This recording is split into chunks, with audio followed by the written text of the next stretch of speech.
Fuzzy dice. They've been around for ages. You might think of them as a 50s accessory or a 70s accessory, but they've never really gone away. I thought it'd be fun to have a go at actually making some to actually match the cars I've got, so do them in colours I can't easily get hold of.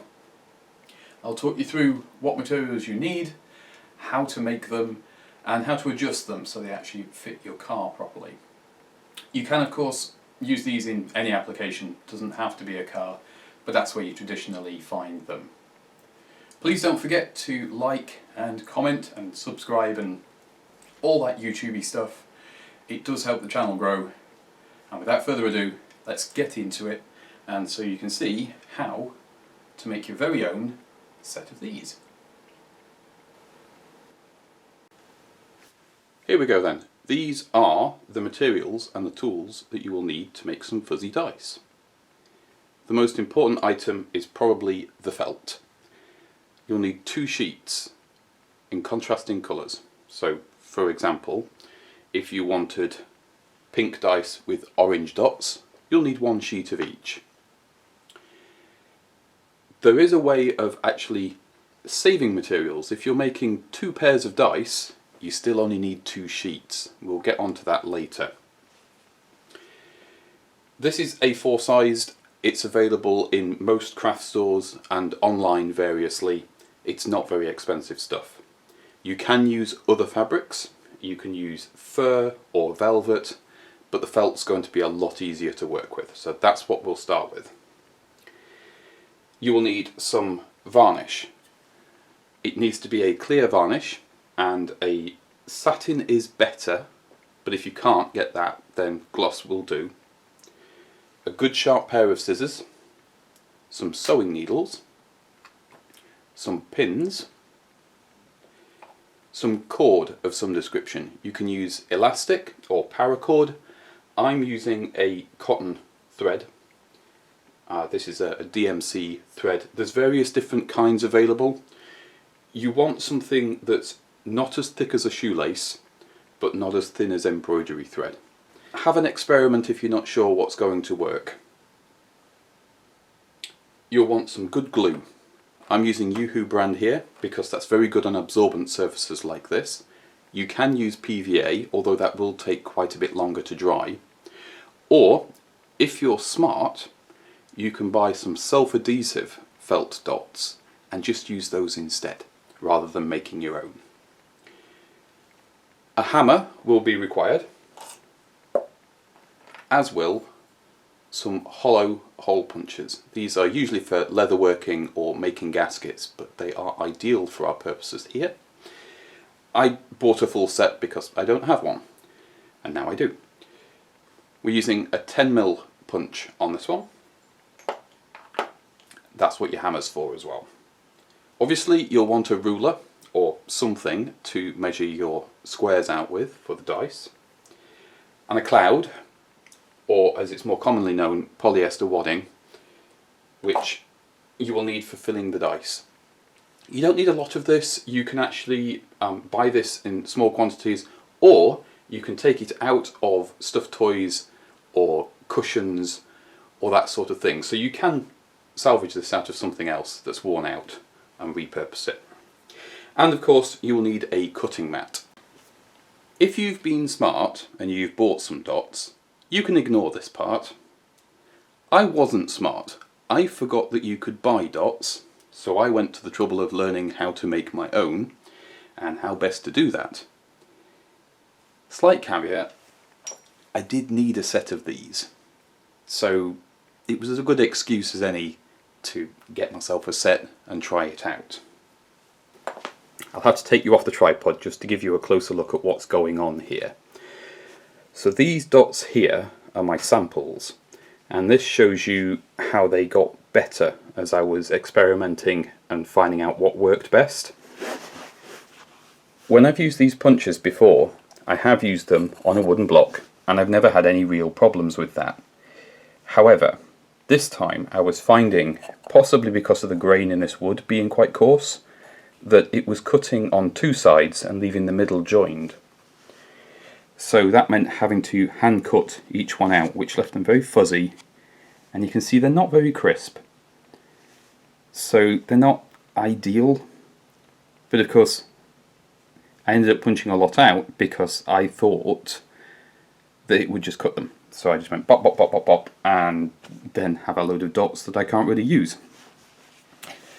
I then moved on to using the cutting mat instead, just on its own, as you can see. And this was better. This gave me a sharper cut, but I was finding that the felt itself was getting stuck in the cutting mat. And again, as you can see here. And that meant as I lifted up the sheet of felt, it was tearing and stretching the dots, which isn't what I wanted. So I needed something crisper on the back. I needed something that the punch would cut through rather than push. And that is where your varnish comes in. It doesn't have to be this brand, this just happens to be the one I have, and it's pretty good. I would recommend using a matte or a satin, or as they call it, a semi-gloss, because it just, I don't know, it just seems to work better. You want to put it on fairly heavily on the back of the felt as well. Let's see, I've got a piece here. So this is your unvarnished side. It's nice and soft, very rich colour. And then this is your varnished side, and it's slightly stiff. You can hear the difference there as well.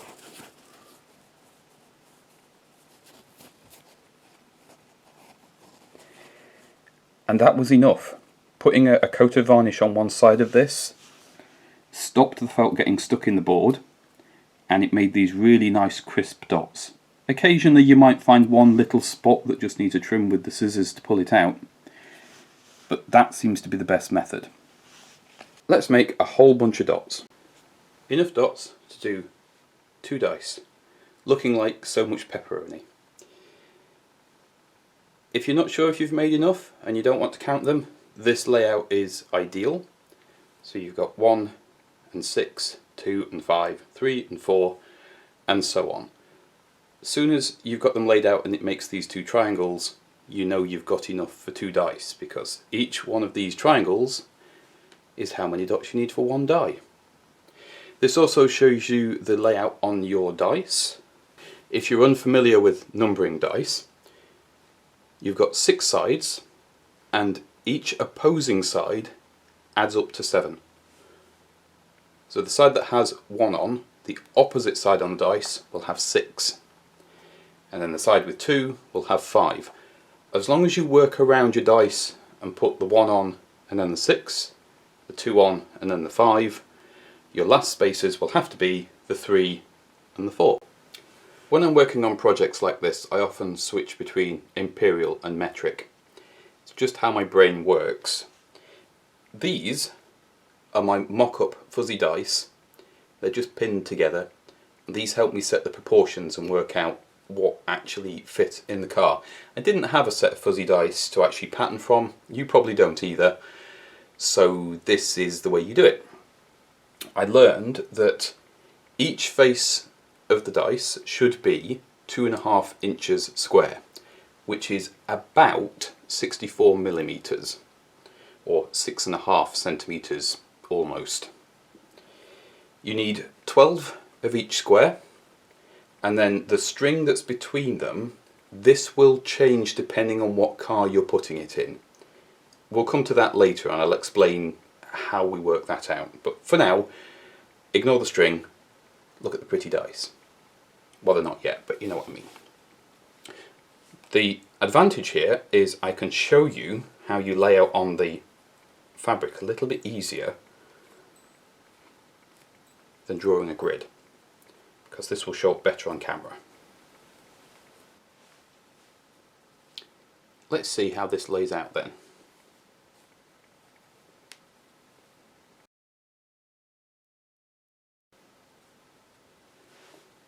This is the way you want to lay your squares out on your felt, because otherwise you haven't got enough material to put everything in.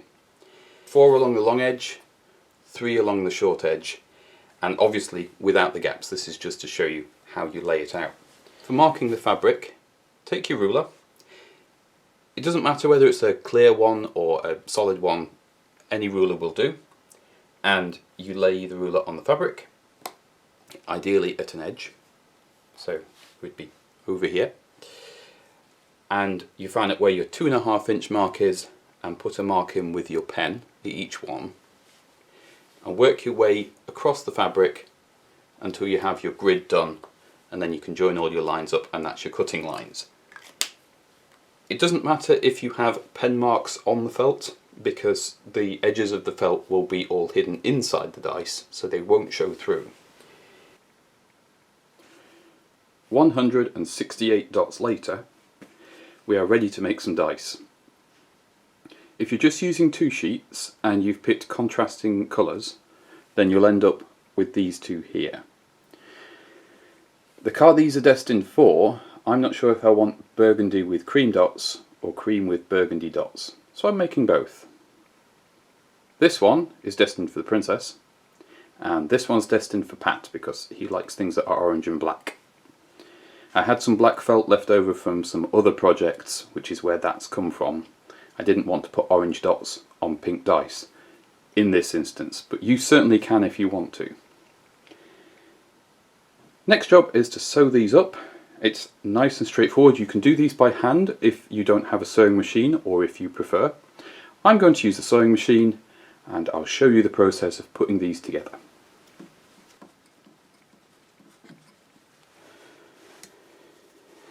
It's time to sew the cube together.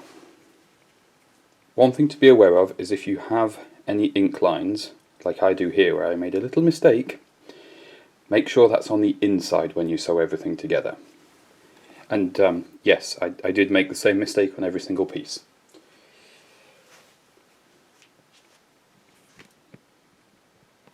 What you want to make is this cross pattern. And the way we're going to sew this is ignore the 2 wings. We're going to sew that seam, and that seam. And then we'll sew that one on and that one on. And that will give us this pattern. Then I'll show you how we sew it up from there. It can help if you leave your pieces laid out so you know which piece you're on and which piece you have to do.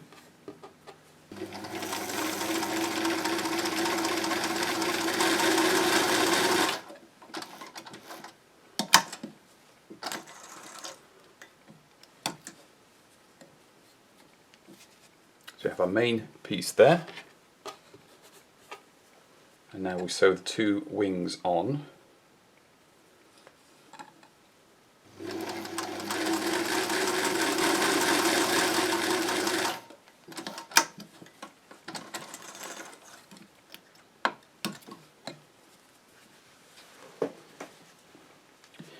So now you have this shape, and the felt is already wanting to make a little box shape. So we go through and we do the seam where you have the wing that comes up and then the long side of the cross. And we do that one, and then that one, and so on. And just work your way around, and then you'll end up with a lid, I suppose. There's not really any point pressing these when you make them. You can if you want to, but it's one of those few occasions where I don't feel there's really any benefit.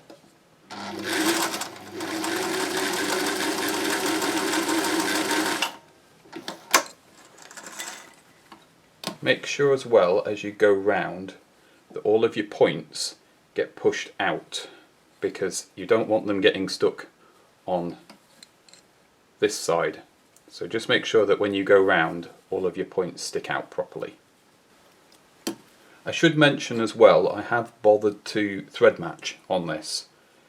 If you're not worried about the stitches showing, doesn't matter what colour you use, but because we're going to be stuffing this, the stitches may become visible.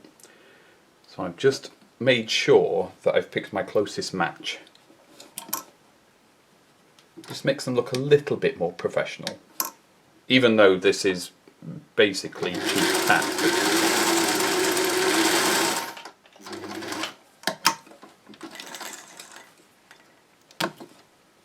Right, so we have the sides together and we have a little lid.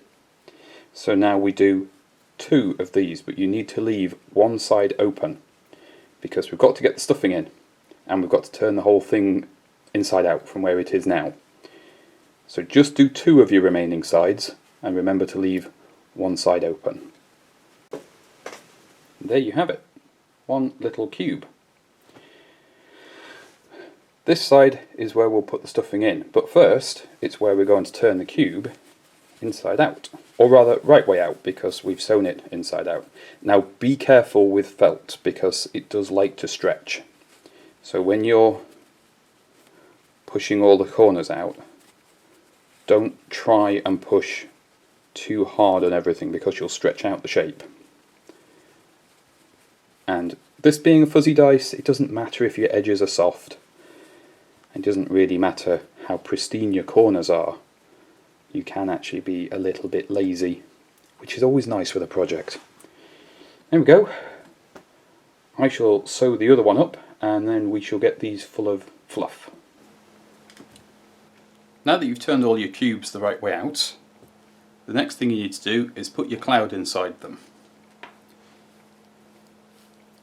It's always best, especially if you're using some recycled material as I am here, to just give it a bit of a tear up so it's nice and fluffy before you put it inside the little cube. And this is why we leave a whole side open, because if it's any smaller than that it's very difficult to get the material in. You don't want to overstuff these either. You want them to be just full enough, because the felt itself is nice and stiff and that will keep the shape more than the stuffing. The stuffing is really just to stop it going completely flat. So once you've got it so it feels full-ish, just give it a bit of a squidge. It's quite satisfying. And if it still feels like the felt's a little bit loose, pop a bit more in.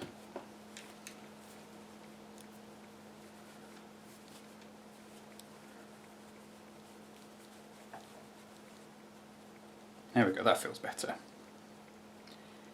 And you want it so it looks soft and is a bit squidgy, but it's not so well stuffed it's gone round. If you've made it go round, you've put too much in. And be careful with felt as well, it does stretch very easily.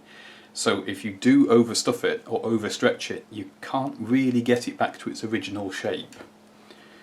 Once you've got them both done, we can then sew up the openings. This bit, it's important to have a matching thread because the stitches are probably going to be visible depending on the kind of stitch that you use.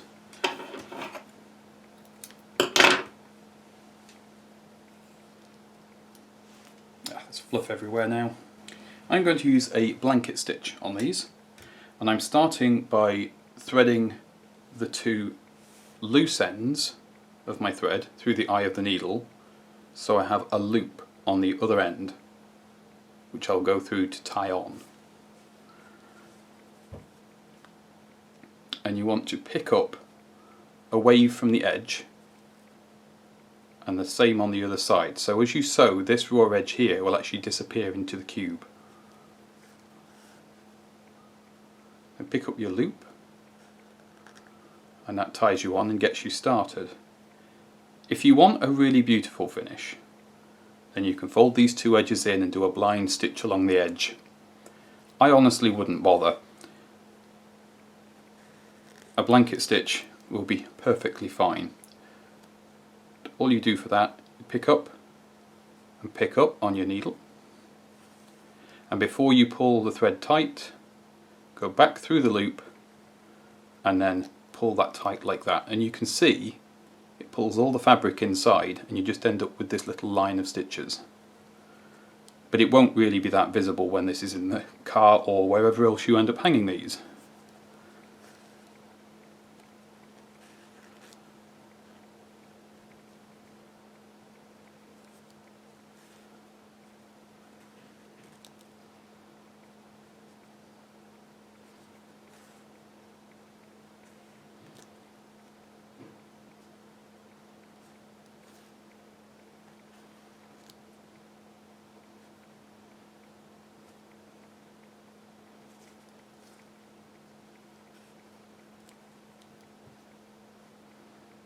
Now when you get to the end, you might end up with a slightly pointy bit, but that's okay because we can make use of that. All depends how your fabric decides to go and how your stitches go and how fussy you are as a creator. I'm not being mega fussy today. So go back through your thread a couple of times to tie off, then push your needle through into the cube and pull your thread through. Snip your thread flush with the felt and it disappears inside, and that keeps the loose edge of your seam nice and safe, so that shouldn't now come unravelled. And that is the start of your cube. Now if you've ended up with a little bit of a point, as we have here, that is where you'll attach the string, because of course with fuzzy dice you always hang them from the point rather than from the middle, because they look better. I'll do these other ones. Here's some I prepared earlier, because we have some different colours going on, as you know. So I have a few just to go through and then add some strings and some dots, obviously. We've got these sewn up, and you can put the dots on at this point if you want. I'm not going to, because I'm running out of light here and I need to get this all recorded and done for you. So I've got my string, which I've doubled up and put the two loose ends through the needle, leaving me with a loop here. Pick one of your pointy corners if you have them, because this is going to be a good way to hide them. You go through once with your needle, pick up the loop and pull the loop tight, and then again on your other cube go for your pointiest corner and take your thread through and then unthread the needle, because we don't need the needle anymore. Now we need to go to the thing that these are going to hang on so that we can adjust them. I'll show you how we do that. Well, it's a lot brighter out here than it is indoors. We're going to try these out on the Maestro, since I want to put a pair in here. And the first thing you do is hook them around where you're going to put them. Traditionally it is the rear view mirror. Yes, I know there's legalities about hanging things off your rear view mirror. Don't worry about that just now. So you have this loose thread that you've put through, and really you want these to sit fairly snug to the mirror. You don't want them dangling around like down here. It's not ideal. When you go around corners they swing into your view. You don't want that. So get your first one where you want it, and then slide the other one up to meet or to hang lower or alongside, however you want to put them. And once you're happy with how they sit, simply tie off.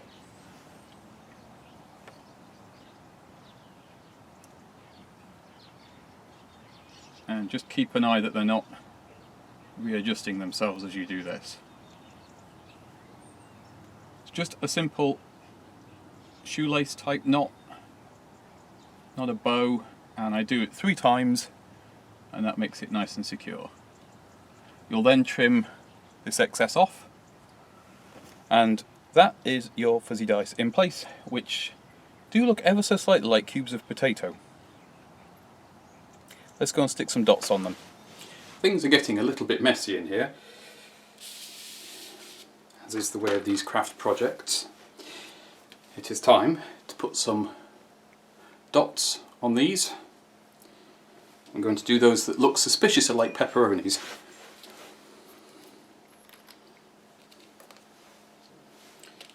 Now, Yoo-Hoo glue can be a little bit messy.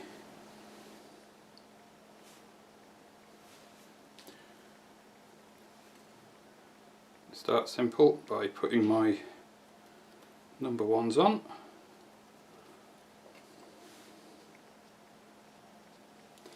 And because we have 1 on that side, turn them over, and then you put 6 on this side.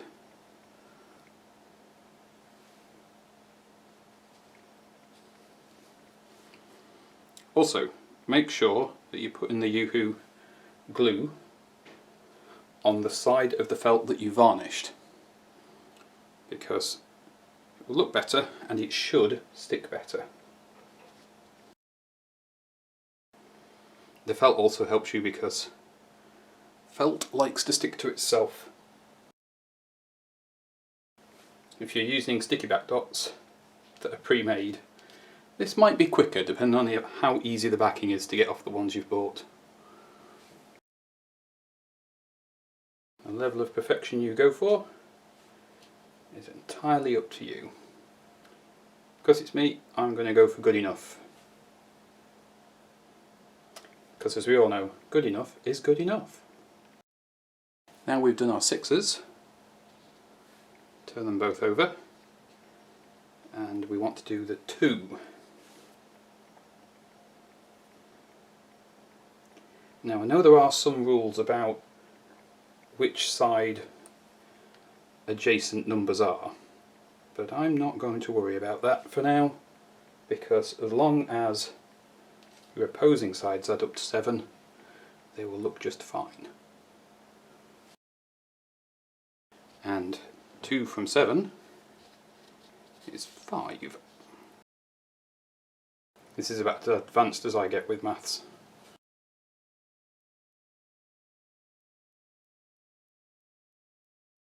You might be able to hear Pat in the background doing some DIY.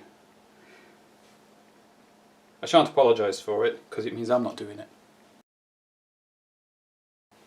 Right, so we've got those. We know our next number that we want to go to is 3. So pick a blank side. That's where the 3 will go.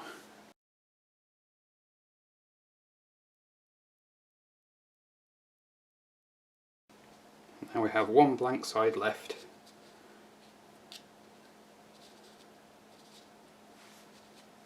Which is where our number 4 goes. And providing I've done my maths correctly, I shouldn't have any pepperonis left. Oh no, there's Yoo-Hoo strings everywhere. There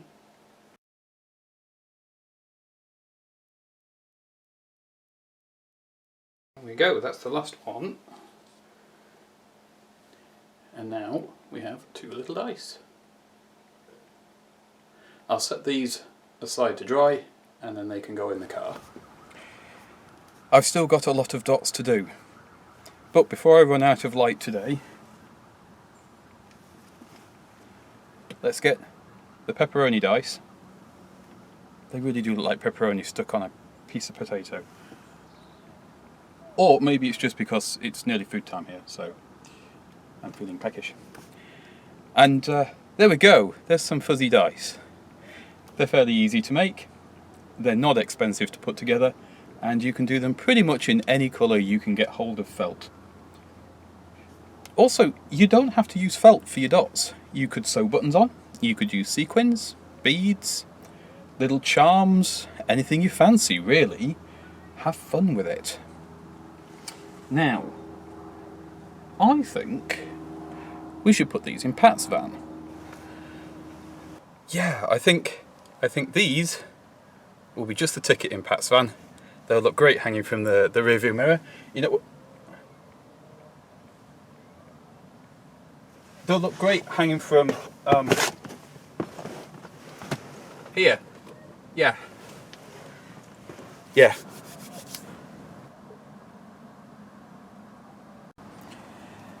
You'll remember when we started with the video that I was using 2 sheets of felt for each one of these sets of dice.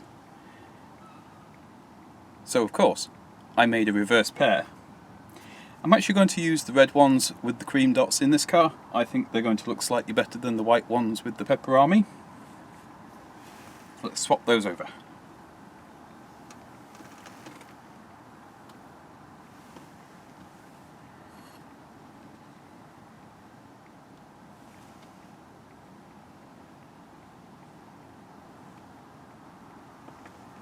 Yeah, I reckon they look okay.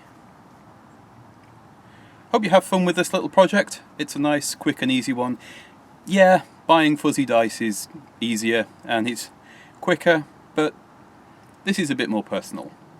And you can do them in any colour you like and any size you like as well. So you can make them a lot smaller than this, or comically large. As long as you're having fun, that's the important bit.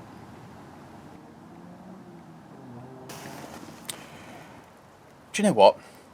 It'd be rude not to put some fuzzy dice in the Princess too, wouldn't it? And I do have these pink ones.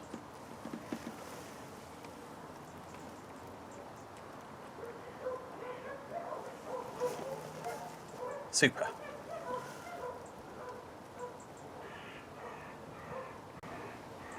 When you think of fuzzy dice, you think of the 1950s, maybe the 1970s, but mostly it's a 50s car thing. This is a 50s car. So by that logic, it should get fuzzy dice. I had some brown felt.